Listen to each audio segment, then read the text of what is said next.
So mga paps, ito na nga. Subukan natin tong bagong tayong LRT1 ng gobyerno. Alam ko nag-operate lang to last November 16. Kaya tara, samahan nyo ko, sakay tayo. Pagpasok mo, ito agad ang bubungad sa'yo kung magkano yung fare ng station na iyong bababaan. Pakipost na lang po ang video na to para makita natin ng maayos kung magkano yung station na ating bababaan. So since sinubukan lang naman namin to at McLaren station lang naman ang aming bababaan, mura lang ang aming binayaran. Ayan, kitang-kita natin sa loob, napakalinis, napakaganda, sobrang bago. Sana naman po sa susunod na mauupo, paki-maintain ng maayos para lahat po ng Pilipino makinabang. So eto na nga, dumating na yung tren, nakaka-excite, bagong-bago.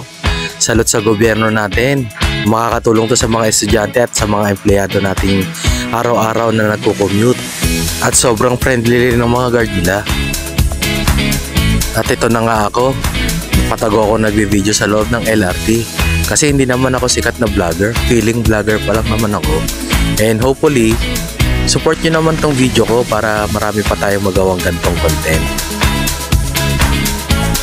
At ito na nga yung view ng LRT1 sa labas.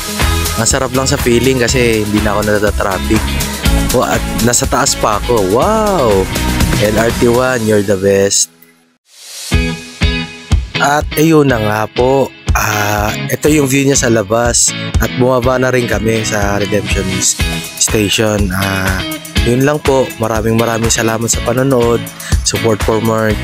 Bye-bye!